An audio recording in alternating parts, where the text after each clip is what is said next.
I was completely taken aback when my husband abruptly stated that unless the ownership of our house was transferred to his name, he would consider a divorce. This house is more than just a building to me. It's a treasure chest of precious family memories, and the thought of losing it is unbearable. Despite my deep emotional attachment to our home, my husband's threat felt like a manipulation of my sentiments. In my distress, I turned to my father for support. My name is Patricia, and I'm a 32-year-old full-time housewife. I've devoted my life to managing our household since marrying Terry 3 years ago. I left my job to fully support our home life, while Terry has been the primary earner. Our life, however, took a difficult turn following the death of Terry's father, which unexpectedly led to his mother moving in with us. The news of her arrival was sprung on me just a day in advance, which was disconcerting enough. And just when I was trying to adapt to this sudden change, Terry nonchalantly mentioned that my mother would also be moving in the very next day. He dropped this news casually as he came home from work, asking me to make the necessary preparations. I was stunned. I had assumed her visit was just that, a visit. But no, she was here to stay, and the decision had been made without any consultation with me. Upon her arrival, my mother-in-law walked in with an air of dissatisfaction. She immediately questioned why I hadn't picked her up from the station, chiding that it was common sense to do so given her journey. Caught off guard, I explained that I hadn't known her exact arrival time, to which she retorted that I should have called to check. Her remarks were sharp. "You're so thoughtless," she scolded, adding, "This is why they say some daughter-in-laws are useless and inconsiderate." Despite being a guest, she settled heavily onto the sofa, her displeasure evident. From the moment she walked in, she acted as if she owned the place. I was astounded. From that day on, her snide remarks grew even more frequent and biting. Each morning, as soon as my husband Terry left for work, she began her barrage. "Patricia, why are you just sitting there? Do the dishes. You should have finished the laundry this morning. That's just common sense." I would apologize and tell her, "I'll do the laundry once the dishes are done." She'd snap back, "You have the wrong priorities. In my house, it was a rule to do laundry right after breakfast. Haven't your parents taught you not to make excuses?" I had established my daily routine long before she arrived, but Kayla seemed unable to grasp this. It didn't matter if I followed her instructions to the letter. She would find fault regardless and complain incessantly. The hours I spent alone with her during the day were particularly challenging. One day, I had a revelation on how to escape this living nightmare. I remembered the house I had inherited from my father. He had retired early a few months ago, and my parents had started a new life in the countryside, passing their house on to me. Fortunately, this house wasn't too far from our current apartment, and Terry and I had already discussed moving there eventually. Pushed to my limits by living with my mother-in-law, I decided it was time to broach the subject of moving sooner rather than later. "Terry, can we talk for a moment?" I asked one evening. "What's up? Did something happen?" he replied. "Do you remember the house my father gave us? What do you think about moving there?" "Oh, that house. We did talk about moving there someday. Why the sudden decision?" "Well, I've been having some difficulties with your mother. She might not have mentioned anything, but I can't bear living with her anymore. That's why I'm seriously considering moving. Considering the new place isn't too far, I suggested we move there, allowing your mother to stay in the current apartment." Surprisingly, Terry agreed to the move. After informing Kayla, we decided to make the move a week later. Honestly, I anticipated some opposition from her, but she accepted our decision with a big smile. "Goodbye, Terry and Patricia. I'm so sorry for the sudden decision to move," she said cheerfully. "Don't worry about it," Terry replied, relieved.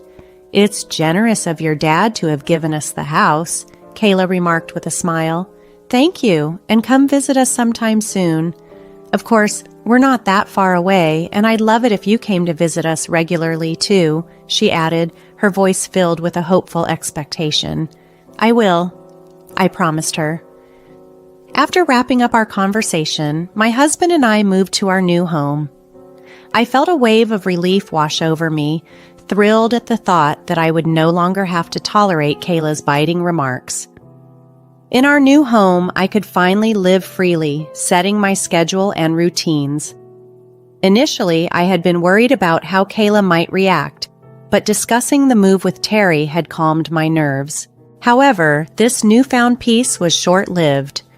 Even though the distance from my mother-in-law allowed me to reduce my stress levels, Terry began coming home late.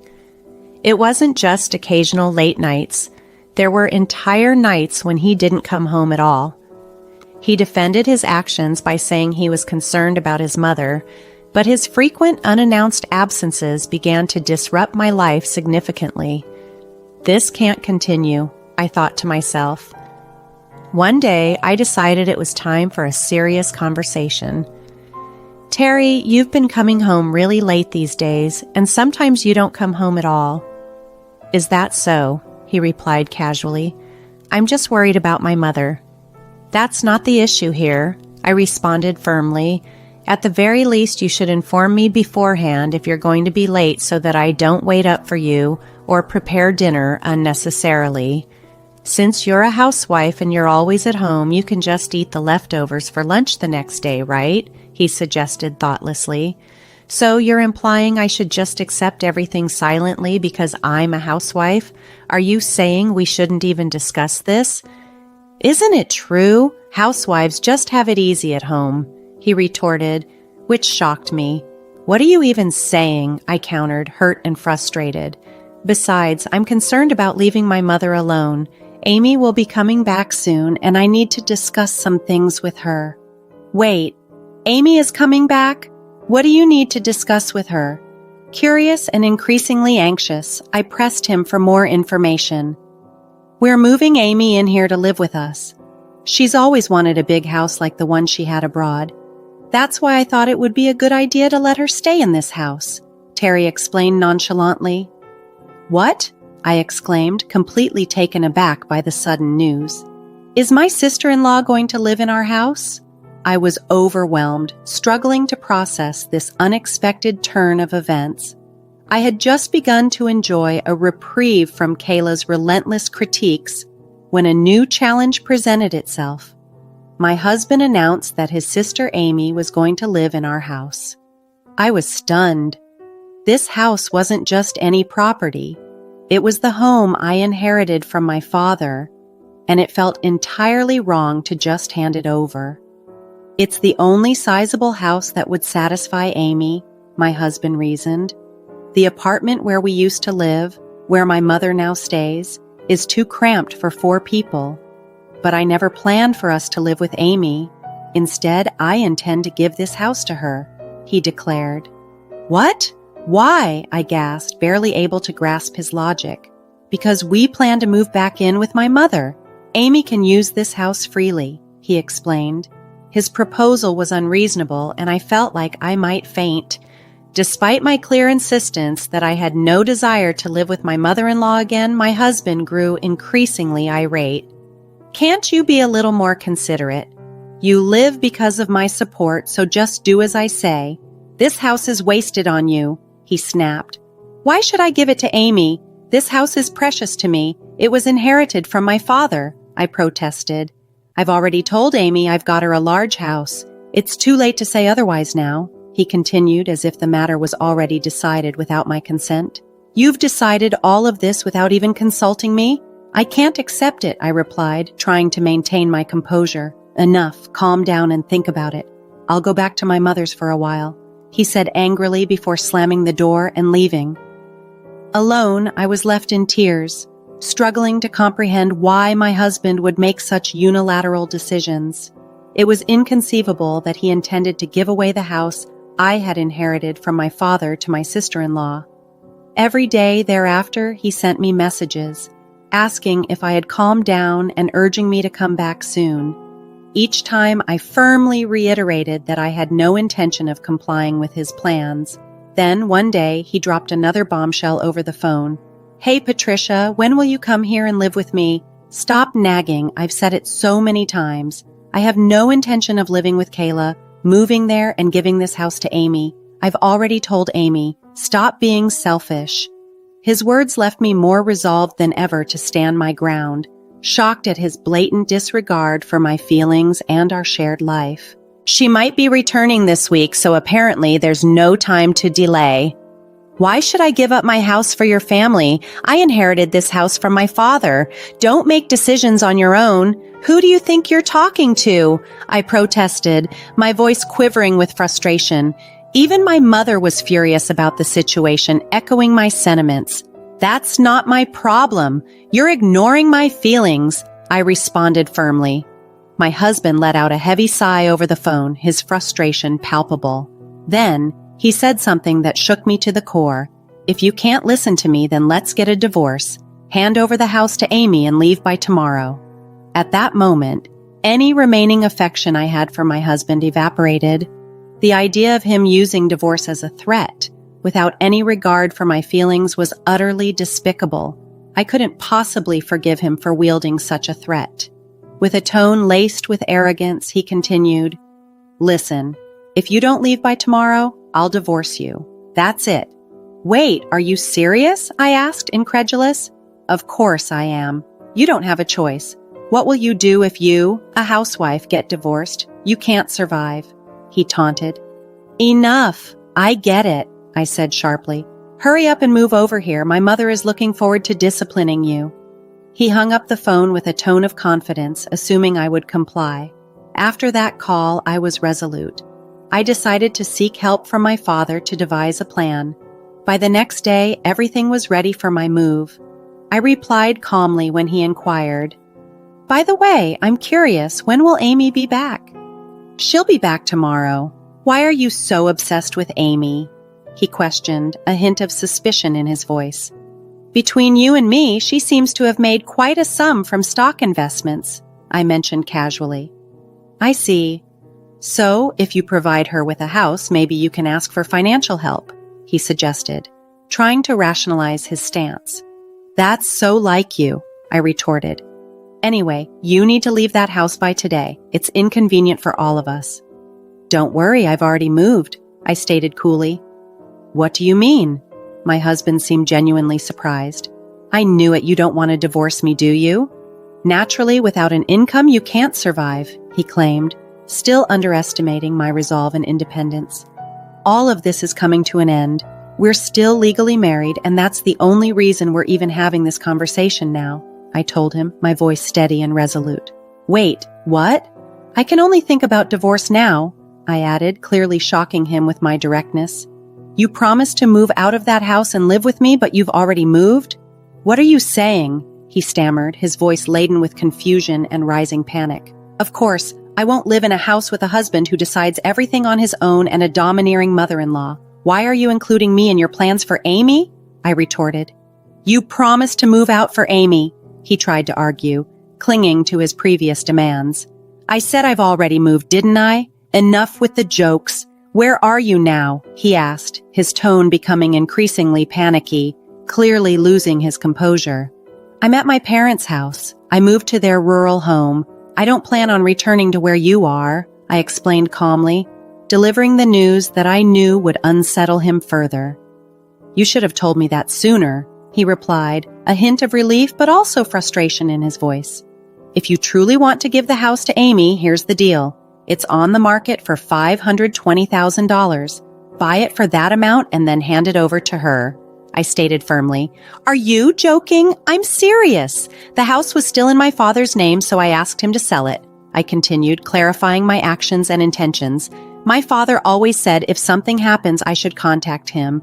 I could live in the house or sell it as I see fit, and he would help me."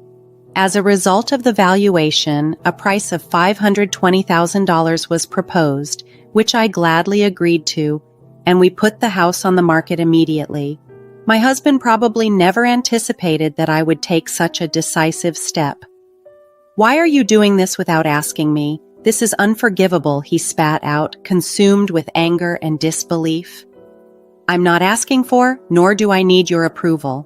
We're getting divorced soon anyway. I don't care. Do you understand your position? You'll be the one in trouble if we divorce since you don't have an income. You're just a housewife. He tried to belittle me, assuming that I would be helpless without him.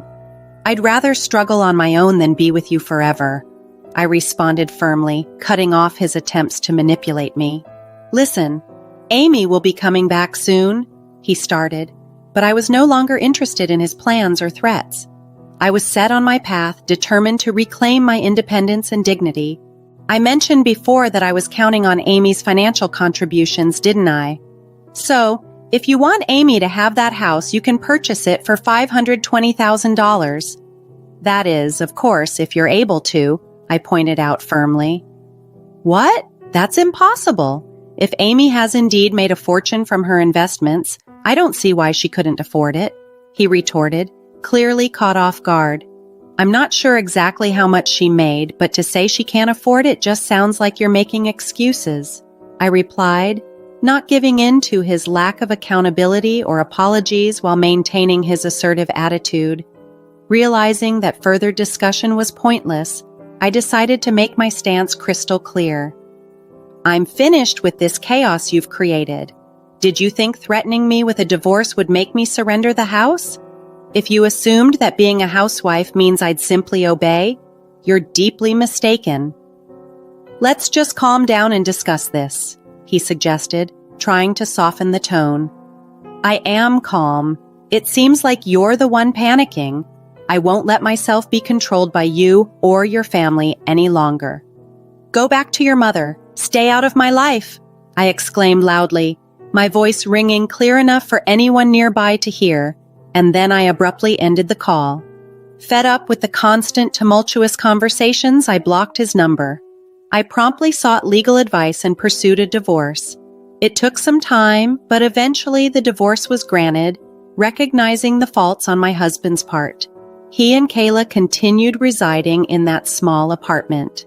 Meanwhile, Amy, unable to secure the large house she desired, expressed her frustration, claiming it wasn't what she was promised, and she returned overseas.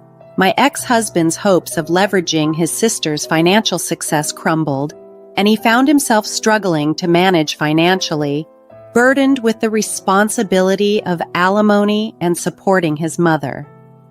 Living with such a self-centered mother, his prospects of a thriving future seemed bleak. In contrast, I relocated to the countryside, enjoying tranquil days with my parents. I began a new job as a clerical worker at a local company, thanks to a neighbor's recommendation. With this job, I found financial independence and contentment. I decided to stay close to my parents for the foreseeable future, cherishing the opportunity to give back to them for all their support and love.